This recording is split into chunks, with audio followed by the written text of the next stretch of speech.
일어나셔서 1장 찬양 드리심으로 금요일 예배 하나님 앞에 드리겠습니다.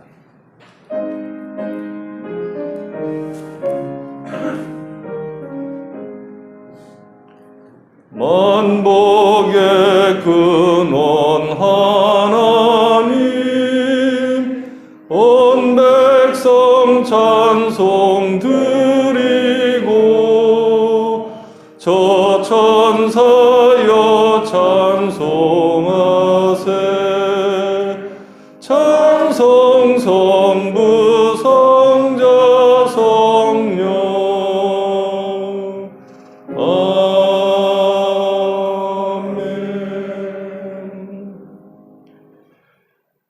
하나님 아버지 감사합니다.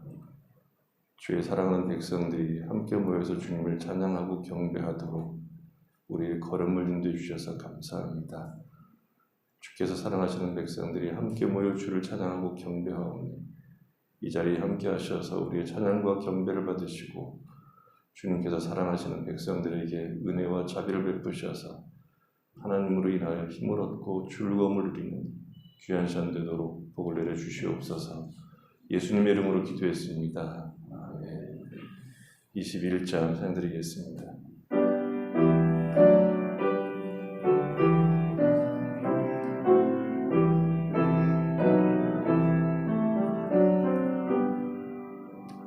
다 찬양하여라 전능한 창조의 주께. 내 혼아 주 찬양 평강과 구원의 주님. 성도들아 주 앞에 즐겁게 찬양하여라.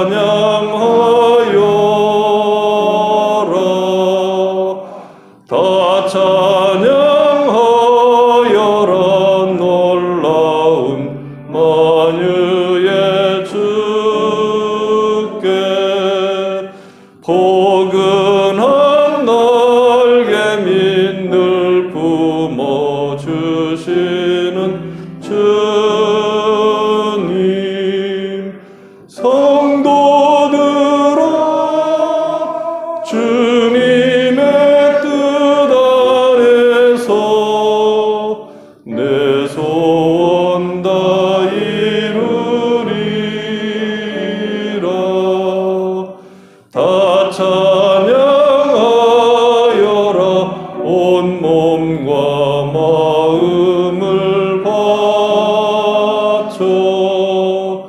이 세상 만물이 주 앞에 다 나와 찬양. 성도들아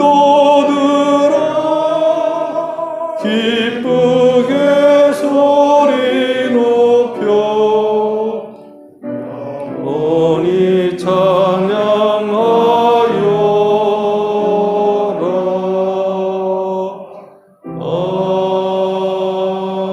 아멘. 바이블 읽어본다는 제122문입니다.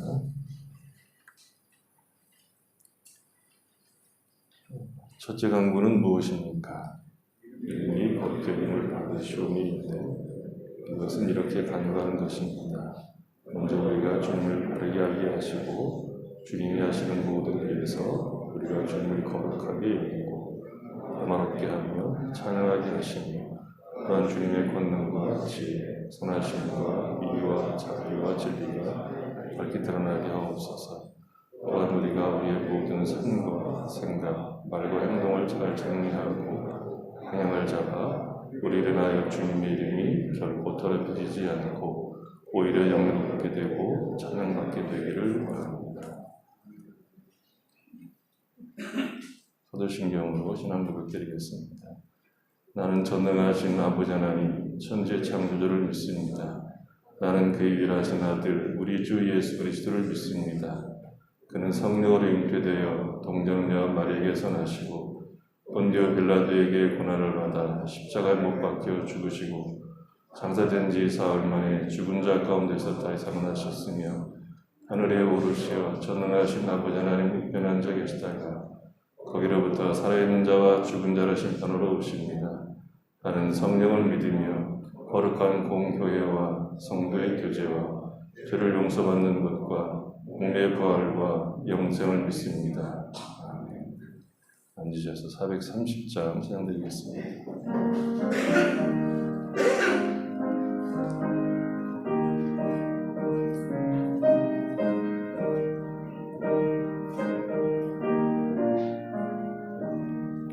주와 같이 길 가는 것 즐거운 일 아닌가. 우리 주님 걸어가신 발자취를 밟겠네. 한 걸음 한 걸음 주 예수와 함께 날마다 우리 걸어가리. 어린아이 같은 우리 미련하고 약하나 주의 손에 이끌리어 생명길로 가겠네. 한 걸음 한 걸음 주 예수와 함께 날마다 우리 걸어가리. 꽃이 피는 들판이나 험한 골짜기라도 주가 인도하는 대로 주와 같이 가겠네. 한 걸음 한 걸음 주 예수와 함께 날마다 우리 걸어가리. 옛 선지자의 녹같이 우리들도 천국에 들려 올라갈 때까지 주와 같이 걷겠네. 한 걸음 한 걸음 주 예수와 함께 날마다 우리 걸어가리. 정의라는 장로님 하시겠습니다.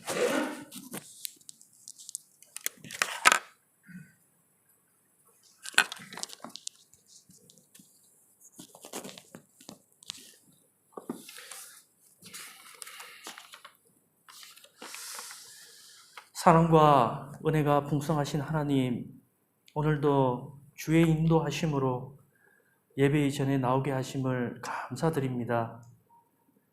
죄로 인해서 죽을 수밖에 없는 저희들을 주님의 보혈로 씻어 주셔서 감사드립니다. 한 주간을 돌아보면 구원함을 받았음에도 항상 불안한 마음과 조급함으로 한 주간을 살았음을 이 시간 고백하고 용서하여 주시옵소서.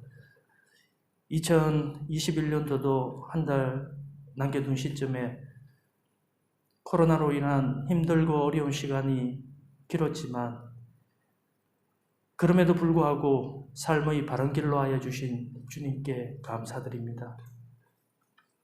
이스라엘 광야 40년이 원망과 시기가 있었지만 주님의 예비하심과 저희의 단련하고 있다는 것을 깨닫게 하여 주시고 힘든 터널이 거치려고 하는 이 시점에 또 다른 제2, 제3의 바이러스로 불안한 삶을 살아가는 현 시대에 오로지 말씀과 주의 뜻을 구하면서 하루하루 살아갈 수 있게 주님 인도하여 주시옵소서.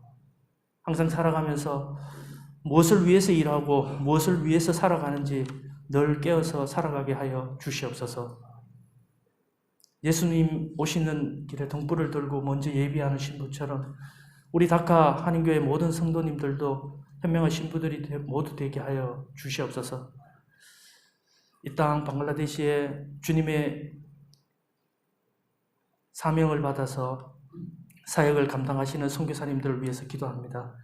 항상 영육 간에 강건함을 주시고 성령의 도움을 받아서 살아가게 하여 주시옵소서. 특별히 저희들이 지원하는 반다바리 글로리아 신학교가 있습니다.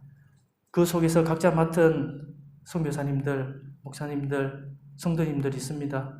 이 어려운 시기에 잘 견디고 목적에 따라서 살아갈 수 있도록 주님 인도하여 주시옵소서.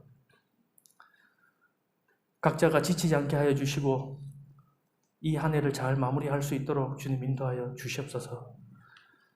이제 말씀을 가지고 단위에 서신 우리 전정기 목사님 성령의 입술을 주장하여 주시고 듣는 저희들이 감명을 받고 직장과 가정과 내 이웃의 빛과 소금의 역할을 할 수 있게 해주시고 그리스도인의 향기가 항상 퍼지게 할 수 있도록 주님 인도하여 주시옵소서. 하루속히 일상으로 돌아오기를 기도하지만 우리의 뜻대로 되지 않음을 압니다. 주님께서 저희들을 불쌍히 여겨주시고 주님 이 땅에서 아픈 성도들이 있습니다. 주님의 손으로 어루만져 주시고 하루속히 회복하게 하여 주시옵소서. 경제적으로 힘들어하는 성도들이 있습니다. 주님 하루속히 주님께서 회복하고 삶을 평온하게 살아갈 수 있도록 주님 인도하여 주시옵소서. 특별히 오늘 예배를 위해서 보이지 않는 곳에서 수고와 예씀이 있습니다. 주님께서 주님 아시오니 축복하여 주시옵소서. 이 모든 말씀 살아계신 예수님의 이름으로 기도드립니다.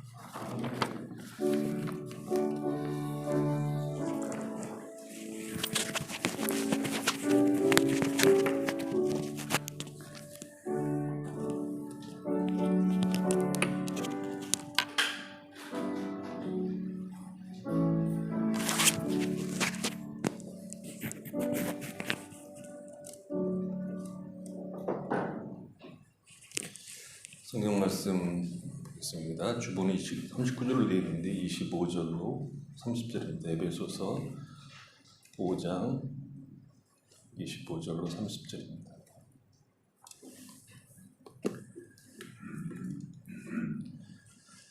같이 읽어보겠습니다. 남편들아 아내 사랑하기를 그리스도께서 교회를 사랑하시고 그 교회를 위하여 자신을 주신 같이 하라. 이는 곧 물로 씻어 말씀으로 깨끗하게 하사 거룩하게 하시고 자기 앞에 영광스러운 교회로 세우사 티나 주름 잡힌 것이나 이런 것들이 없이 거룩하고 흠이 없게 하려 하심이라. 이와 같이 남편들도 자기 아내 사랑하기를 자기 자신과 같이 할지니 자기 아내를 사랑하는 자는 자기를 사랑하는 것이라. 누구든지 언제나 자기 육체를 미워하지 않고 오직 양육하여 보호하기를 그리스도께서 교회의 양과 같이 하나니 우리는 그의 몸의 지체입니다. 이제 우리 김민준 집사님 교집 맡은 우리 구주 찬양하겠습니다.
줄을 모를까.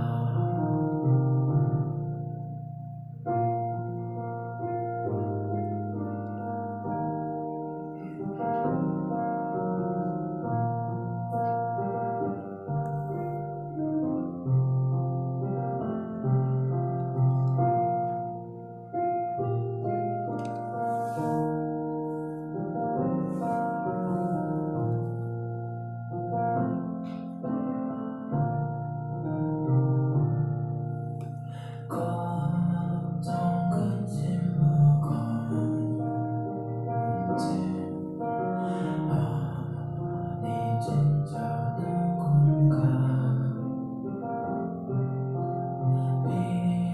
비난처는 우리의 주께 기도드리세. 세상 친구 멸시하고 너를 조롱하여도 예수 품에 안기어서 잠든 위로받겠네. 죄짐 맡은 우리 구주 어찌 좋은 친구인지 걱정 근심 무거운지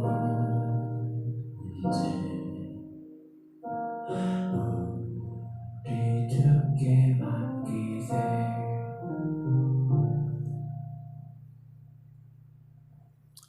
감사합니다. 기도하겠습니다.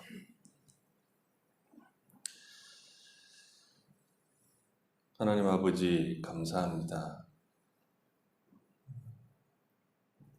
우리의 삶 가운데 늘 함께 하심으로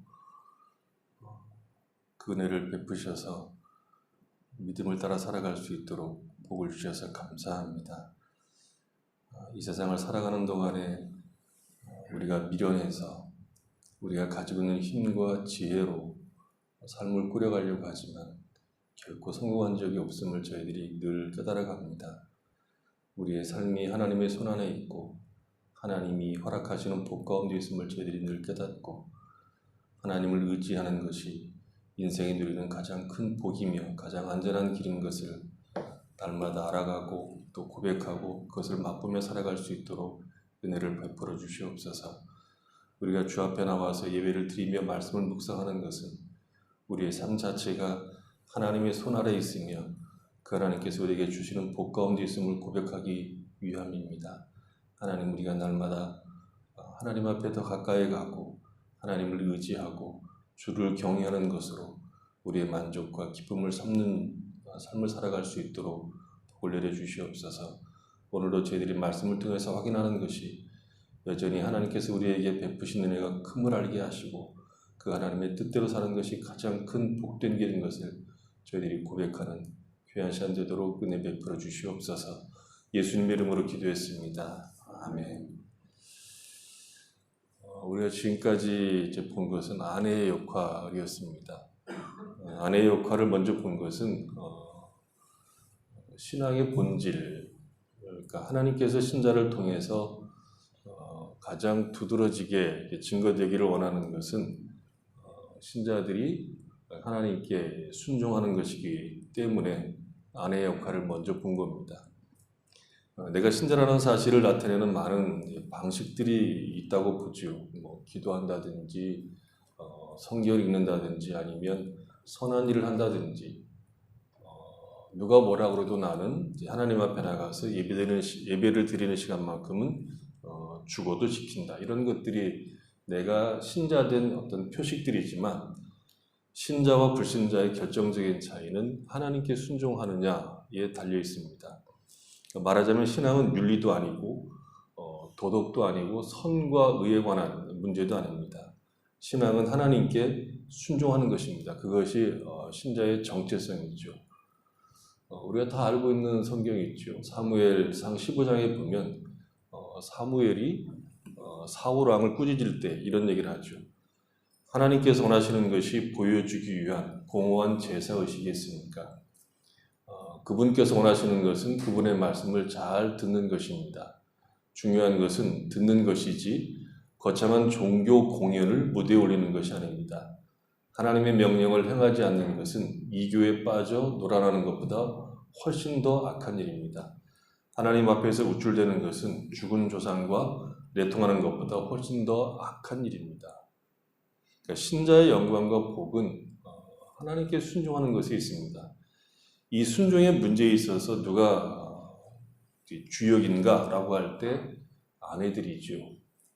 이 문제에서 남편은 조연에 불과합니다. 그래서 아내가 맡은 역할은 억울한 역이 아니라 복된 배역이다 하는 것을 이야기를 했습니다. 남편의 역할에 대해서 성경은 아내를 사랑하라 라고 얘기하시죠. 어느 정도 사랑해야 되는가 라고 얘기할 때 주께서 교회를 사랑하신 것 같이 사랑하라고 얘기합니다.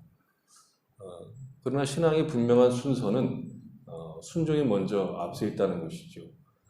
순종이 있는 곳에는 다툼이나 분열이 없습니다. 인간은 사랑하자, 사랑을 이야기하면서도 그 사랑 때문에 싸우기도 합니다. 하지만 순종을 가지고는 다툴 수가 없죠. 아내들이 남편에게 순종할 때 남편의 책임은 명령하고 권위를 내세우는 것이 책임이 아니라 아내를 사랑하는 것입니다. 아내에게 주어진 책임이 남편을 사랑하는 것을 순종하는 것으로 나타내는 것이라면 남편은 아내를 내 마음대로 조종하는 것이 아니라 사랑하는 것입니다.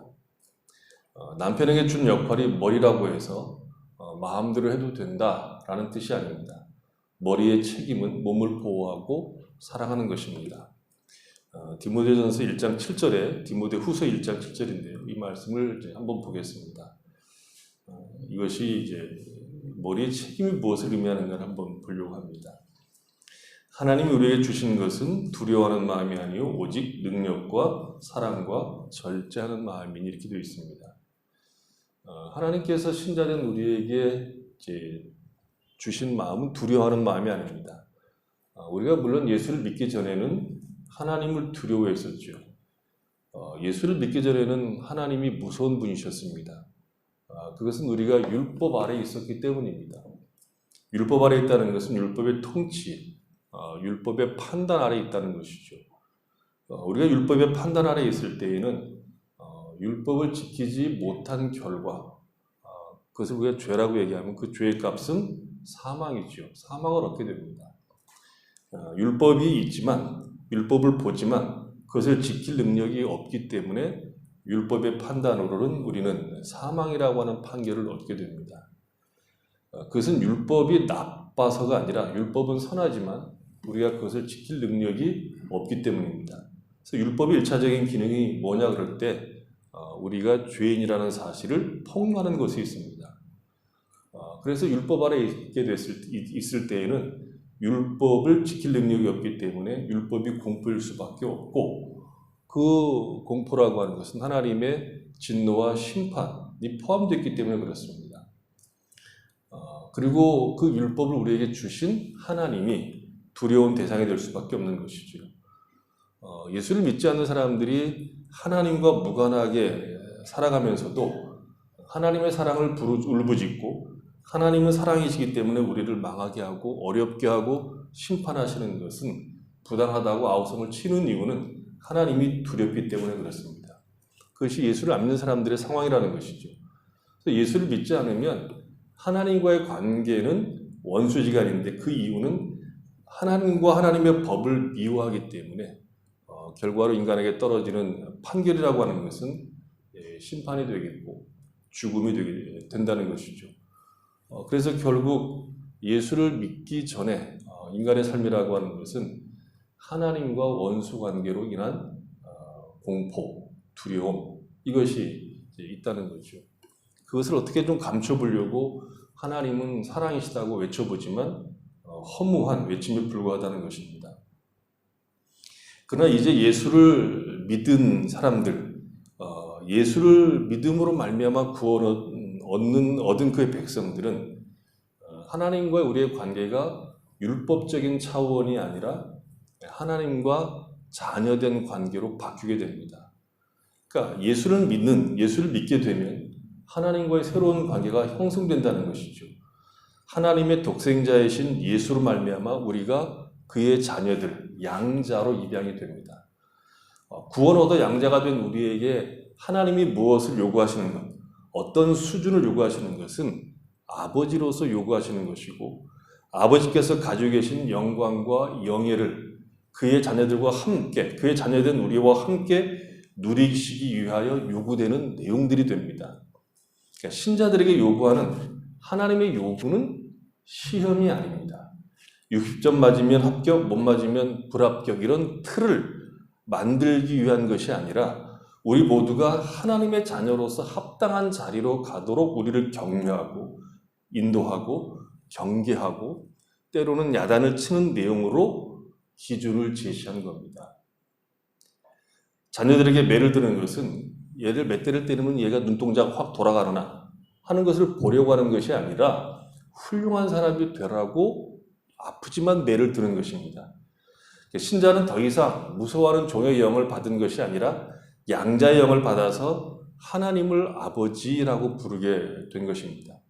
그래서 신자에게 하나님 아버지는 더 이상 두려우신 분이 아니라 아버지로서 부를 수 있는 자리, 그 아버지를 경외하고 사랑하는 자리로 들어오는 것이죠. 하나님은 우리를 부르셔서 복 주시기를 기뻐하시고 그 얼굴을 우리에게 향하여 두셔서 우리로 하여금 그 얼굴빛 안에서 영광을 누리게 하시는 분이십니다. 그게 아버지의 뜻입니다. 아직도 하나님이 두렵다, 멀다 라고 느끼시는 분들은 하나님의 사랑을 아직도 모른다는 거죠. 그 하나님이 우리의 아버지가 되셨다는 것을 아직도 실감하고 있지 못하다는 것입니다. 이와 마찬가지로 남편이 아내의 머리가 되었다는 것은 아내를 마음대로 부릴 수 있다는 것이 아닙니다. 남편이 아내의 머리가 되는 것이 남편들이 마음대로 해도 된다고 생각할까 봐 하나님이 우리에게 주시는 것과 같이 해야 한다고 말하고 있는 겁니다. 하나님이 우리에게 주신 것은 뭐죠? 두려워하는 마음이 아니라 그 아들을 주셨고 그 아들은 십자가에서 우리를 위하여 자신을 주셨습니다. 그것이 머리가 해야 될 역할이라는 뜻입니다. 아내를 사랑하는데 그리스도께서 교회를 사랑하시고 위하여 자신을 주신 것 같이 하는 것이 남편의 역할입니다. 남편이 가진 어떤 권위가 있고 질서상에 앞장선 어떤 것이 있거든, 머리로서 지도권이 있거든, 그것으로 힘을 쓰는 것이 아니라 몸인 아내를 영광의 자리에 도달하도록 머리인 자신과 똑같은 영광을 누릴 수 있도록 하라는 것이 남편에게 주어진 책임입니다. 주님이 우리와 함께 영광을 누리고 충만하시기 위하여 우리를 몸으로 삼으신 것과 같이 그렇게 하라는 것입니다. 자신을 주어서라도 그 일을 하라는 것이죠. 그래서 부부된 이제 신자의 가장 큰 삶의 원리는 이 신앙의 내용들입니다. 그 성경의 진술대로 이렇게 파헤쳐가 본다고 하면 그것은 부부에게 주어진 가장 큰 책임입니다. 말하자면 부부를 부부되게 하는 가장 큰 본질은 사랑으로 묶여져 있는 책임이라고 하는 것이죠. 어떤 책임인가 하면 아내가 그리스도 앞에 복종하는 교회의 모습을 드러내는 책임을 지고 있고 남편은 교회를 사랑하시는 그리스도 예수의 그 사랑의 모습을 드러내는 그 책임을 가지고 있다는 것이죠. 이것이 아내와 남편의 책임으로 묶여 있는 겁니다. 그래서 부부는 갈라서지 못합니다. 소위 우리가 일반적으로 말하는 세상적인 사랑이 식었다고 해서 갈라서지 못합니다. 부부의 본질이 책임이라고 하면 이런 질문이 나올 수 있습니다. 그러면 결혼은 신앙만을 보고 하는 것이냐라고 이제 질문할 수 있는데 아닙니다. 결혼은 절대 신앙만을 보고 하는 것이 아닙니다. 신앙 말고 다른 중요한 것들을 포함해서 우리에게 하나님이 허락하십니다. 성경 언어에서 사랑이라는 말 속에는 몇 가지 내용들이 들어가 있는 그런 단어입니다. 먼저 사랑은 육체적인 사랑을 의미하죠. 우리가 이것을 일반적으로 에로스라고 얘기하는데 육체적인 사랑이 나쁜 것이 아닙니다. 그것은 선물입니다. 육체적인 사랑이라고 하는 것을 요즘 아이들 말로 표현해보면 한마디로 말하면 꽂히는 겁니다. 확 꽂히는 거죠. 필이 꽂히는 겁니다. 매력을 느끼는 것이죠. 이성으로 느끼는 겁니다. 성이 오용돼서 문제가 되는 것이지 그 자체는 하나님의 큰 축복이고 선물입니다. 신자가 결혼할 때 단순히 신앙만을 보는 것이 아닙니다. 나는 그 여자가 어떤 여자에도 상관이 없다. 믿음만 있으면 된다. 라고 생각하는 것은 굉장히 위험한 생각입니다.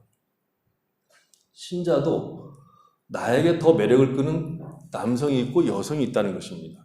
그것은 자연적인 겁니다. 하나님이 주신 자연적인 선물이라는 것이죠. 말하자면 이 여자가 다른 남자하고 사는 꼴을 내가 도무지 볼 수가 없다. 상상만 해도 끔찍하다. 라는 마음은 정상적이고 그것이 결혼의 한 이유가 된다는 것이죠. 그래서 결혼이라고 하는 것은 이 자연스러운 끌림이 매우 중요합니다. 그것을 무시하는 것만큼 잘못된 것이 없다는 것이죠. 그런 끌림과 매력은 하나님이 우리에게 주신 겁니다.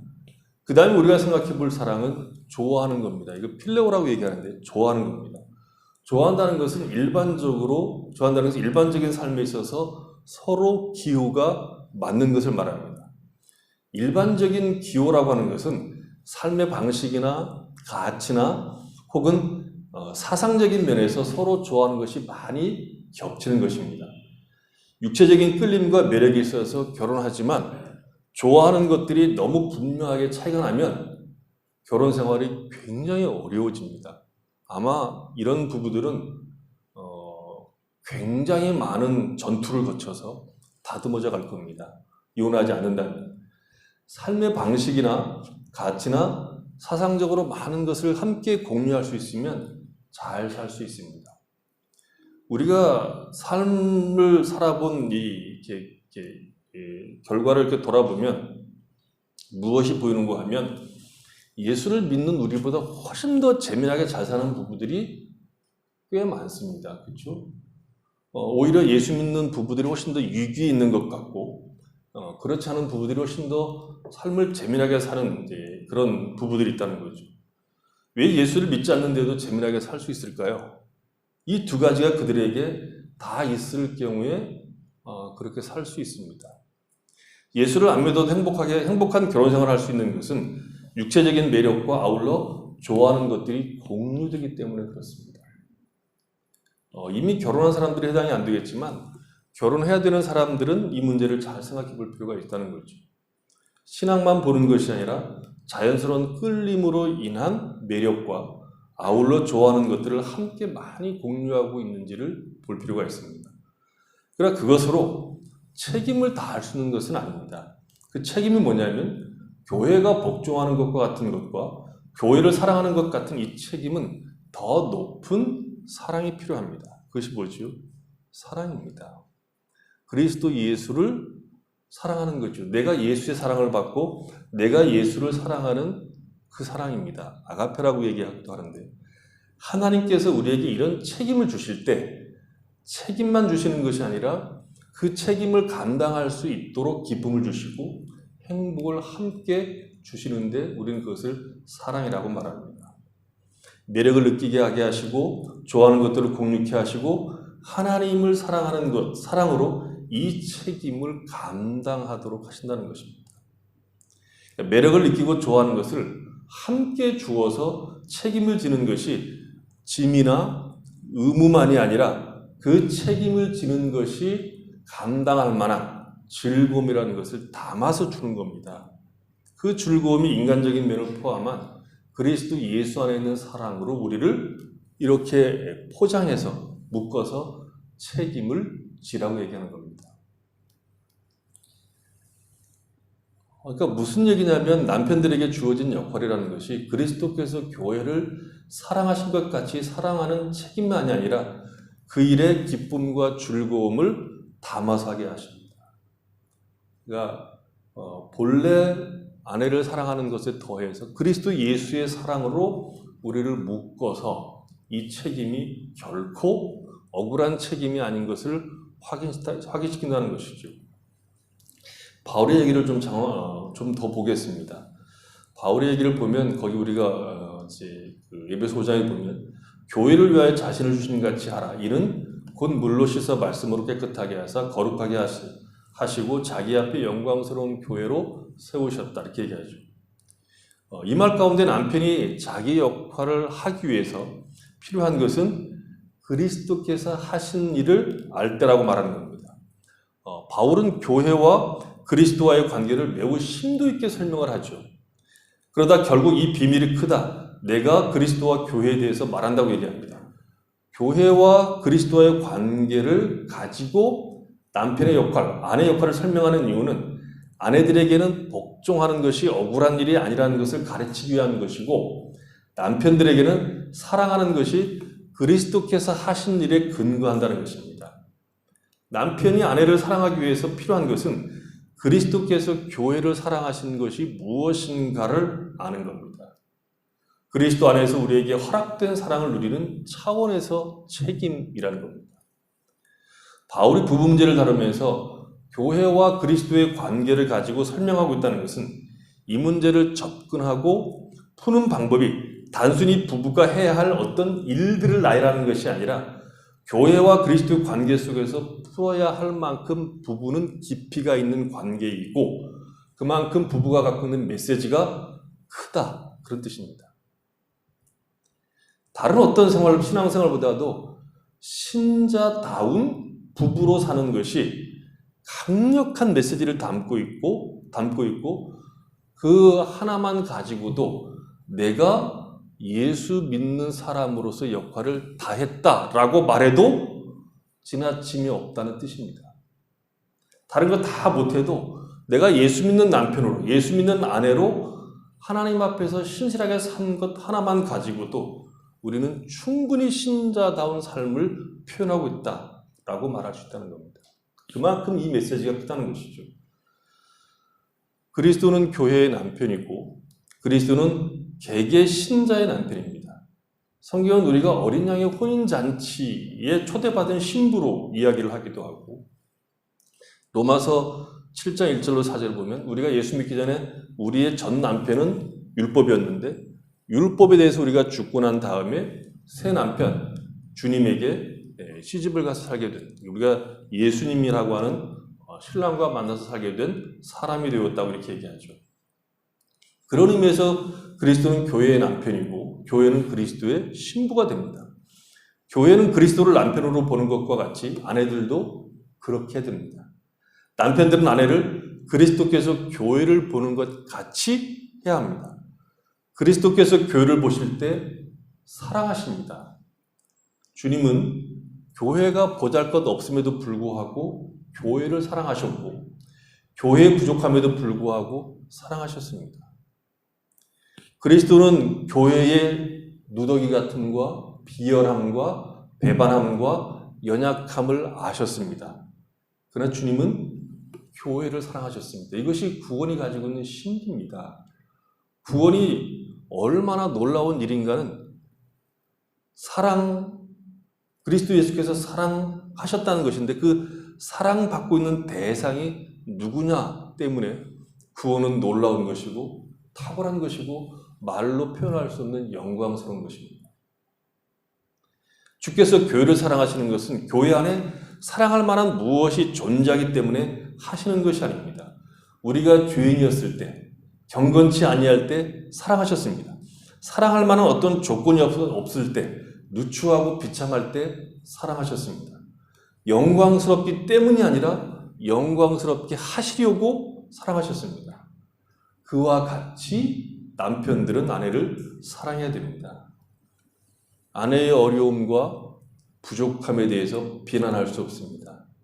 남편의 능력이란 그래서 무엇인가 하면 돈 벌어오는 거 아닙니다. 돈을 많이 벌어오면 좋겠지만 돈 벌어오는 것이 남편의 근본적인 능력이 아닙니다. 뭐죠? 절제하는 힘입니다. 질서를 지켜 모두를 유익해 하고 고상하게 하고 깊고 지혜롭고 분별력 있게 만들어가는 겁니다. 화를 참을 줄 알고 성실하게 목표를 향해서 한 단계씩 올라가는데 그 목표가 뭐죠? 티나 주름 잡힌 것이 없는 곳으로 이끌어가는 겁니다. 그래서 남편들은 주님이 교회를 사랑하시는 것이 무엇인지를 자꾸 배우셔야 됩니다. 주님이 교회를 위하여 자신을 주신 것이 능력이기 때문에 그렇습니다. 그래서 남편들은 자꾸 주님이 하신 사랑을 주목하셔야 됩니다. 그리고 한 걸음 더 나아가 주님은 교회가 완전해지기를 갈망하십니다. 보십시오. 이는 물로 씻어 말씀으로 깨끗하게 하사 거룩하게 하시고 자기 앞에 영광스러운 교회로 세우사 티나 주름 잡힌 것이나 이런 것들이 없이 거룩하고 흠이 없게 하려 함이라. 주님은 교회가 영광스럽게 되어야 한다고 말씀하시죠. 그러니까 교회가 영광스럽게 되지 않으면 만족하지 않으신다는 것입니다. 주님은 교회를 자랑하고 싶은 지경까지 끌고 가고 싶어 하십니다. 이제 교회로 말미암아 하늘에서 정사와 권세들에게 하나님의 각종 지혜를 알게 하려 하심이니 이걸 하고 싶어 하십니다. 그러니까 속되게 표현하면 자랑일을 좀 하고 싶어 하십니다. 그것은 아내에 대한 신랑의 목표입니다. 주님이 신부인 교회를 온 우주 앞에 자랑하고 싶어 하듯이 남편은 아내를 그렇게 만들어낼 책임을 가지고 있습니다. 주님은 신실하게 이 일을 행하십니다. 그것과 같이 남편의 효과는 아내를 영광스러운 자리로 가게 하는 것입니다. 능력이라는 것은 내 마음대로 하는 것이 아닙니다. 능력이란 목표에 이르도록 열심을 다하는 성질입니다. 사랑이란 무엇입니까? 내가 가진 정열, 내가 가지고 있는 욕심을 내 마음에 들도록 꼭 일을 끝내고야 마는 것이 사랑이 아닙니다. 내가 가진 정열을 불태워버리는 것이 아닙니다. 사랑은 진리로 함께 가는 겁니다. 사랑은 생명으로 가고 유익으로 가는 것이지 한순간의 감정 노름이 아닙니다. 그래서 책임이라고 얘기합니다. 사랑으로 품어낸 책임이라는 것입니다. 남편이 보여줄 사랑이라는 것은 이 성실한 능력입니다. 내 감정이 얼마나 충실한가에 다 솟고 앉아있는 겁니다. 사랑은 사랑의 한 부분을 차지하지만 사랑의 본질은 책임이 있습니다. 오늘날 사랑은 전부 감정만 남아있지 그 사랑의 책임과 영광으로는 이해되고 있지 않다는 겁니다. 믿음도 마찬가지죠. 난 믿음을 가지고 있고 주님을 사랑한다는 것으로 자기가 하고 싶은 것을 요구하고 절제 없이 정욕을 따라서 개인적인, 야비하고 편협하고 무지한 정열을 밑도 끝도 없이 요구하고 발산하는 것을 사랑이라는 이름으로 포장하는 것만큼 나쁜 것도 없습니다. 믿음을 내가 원하는 것을 얻는 수단으로 전락해서 더럽혀졌습니다. 믿음은 하나님에게 굴복하는 겁니다. 하나님을 의지하고 경외하고 굴복하는 것이 믿음입니다. 우리의 사랑은 어디에 걸어놓고 있어야 됩니까? 그리스도께서 교회를 사랑하신 그 사랑에 걸어놓고 있으셔야 됩니다. 사랑이란 상대방의 유익을 위한 생각이요 그것으로 나의 기쁨을 삼는 것입니다. 자기 만족을 위하는 사랑이란 존재하지 않습니다. 그래서 사랑은 특징이 뭐냐 그러면 주고 또 주어도 부족하게 느끼는 겁니다. 성경에서 말하는 사랑은 얼마나 깊이가 있는 것입니까? 스데반은 성령과 지혜가 충만한 사람으로 안타까움을 가지고 이스라엘 백성들 앞에서 설교를 하지만 돌에 맞아 죽었습니다. 그러나 그가 그 일을 얼마나 기쁜 마음속에서 했으면 그 얼굴이 천사와 같이 빛날 수 있었겠습니까? 저들이 돌을 던지는 것에 대해서 원한이 없다고 얘기합니다. 돌을 던져도 좋다. 그 돌 던지고 회개하고 내가 가는 곳에 너희들도 함께 가자. 그게 스데반의 사랑의 마음이었습니다. 그래서 이 죄를 저들에게 돌리지 말라고 기도한 것이죠. 예수님은 어떠하십니까? 그 사랑을 어찌 우리가 다 말로 표현할 수 있습니까? 우리를 위해서 처음부터 죽으시려고 오신 분입니다. 어찌어찌 하다가 재수 없어서 아니면 정치적인 상황이 몰려서 죽으신 것이 아니라 처음부터 죽으시려고 오셨습니다.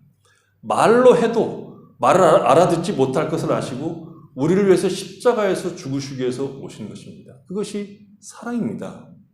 이것이 남편의 역할입니다. 무시무시하죠. 정말 무시무시하죠.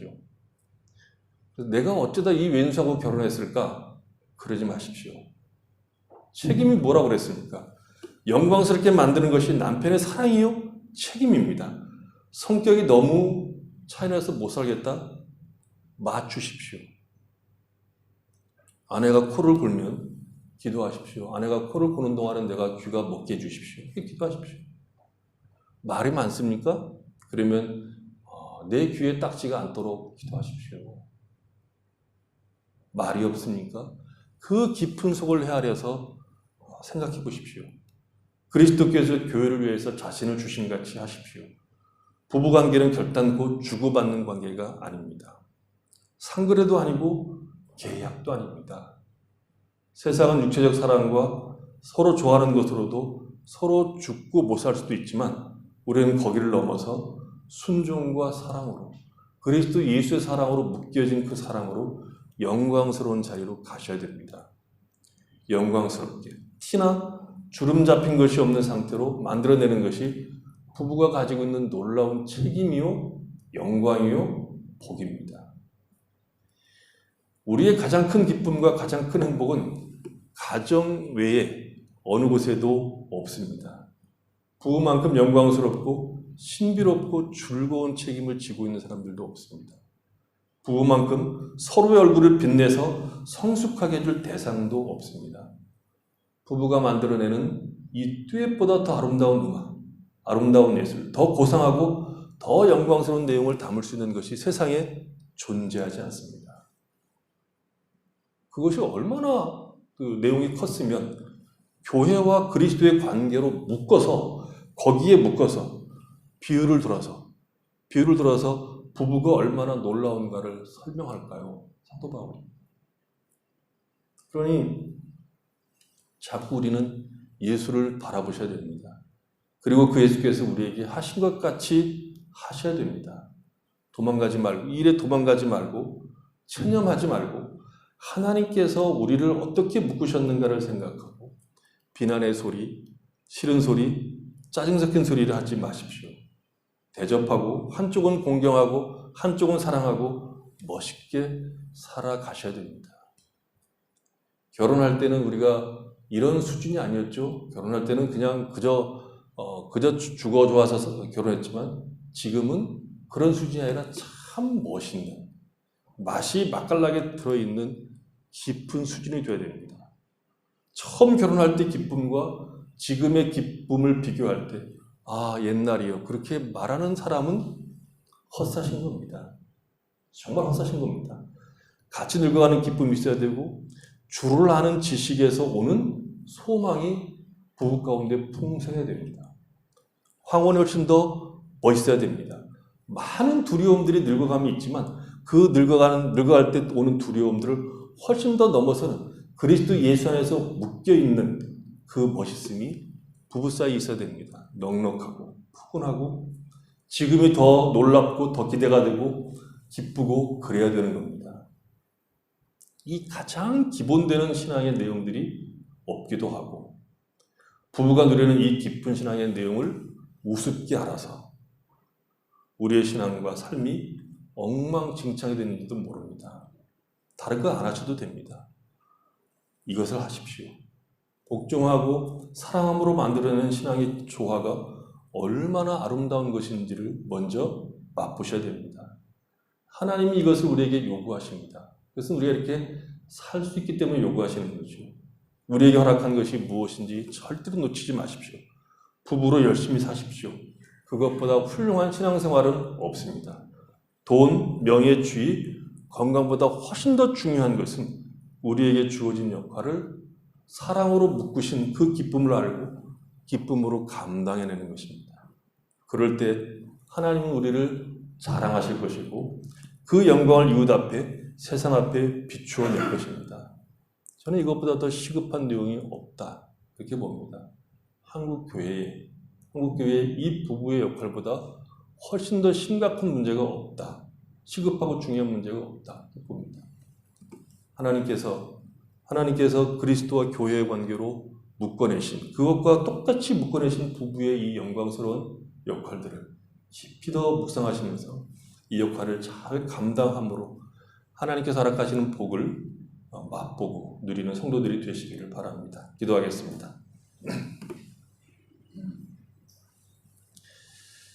하나님 우리 아버지, 부부가 갖고 있는 메시지는 참 크고 놀랍고 신비합니다. 얼마나 컸으면 그리스도의 교회와 관계로 이 부부의 내용들을 설명하겠습니까? 하나님, 우리에게 이 놀라운 축복을 누리며 맛볼 수 있는 기회를 주셨습니다. 하나님, 참으로 멋지게 아내의 역할, 멋지게 남편의 역할을 감당함으로 우리가 누리고 있는 이 복이 얼마나 큰지 세상 앞에 드러낼 수 있도록 은혜를 베풀어 주시옵소서. 하나님, 기쁘게 복종하고 참으로 놀랍게 사랑함으로 하나님의 풍성하신 은혜를 드러낼 수 있는 우리의 삶이 되도록 은혜 베풀어 주시옵소서. 예수님의 이름으로 기도했습니다. 아멘. 이 299장 찬양드리겠습니다.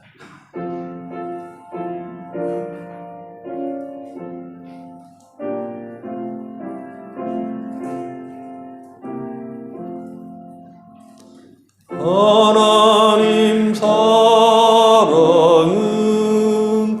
온전한 참 사랑 내 맘에 부어주시사 충만케 하소서.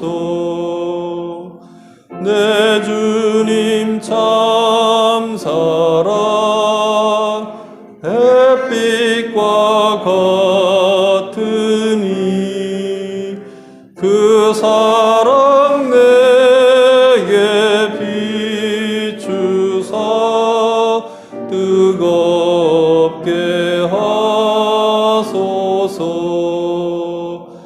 그 사랑 앞에는 풍파도 그치며 어두운 밤도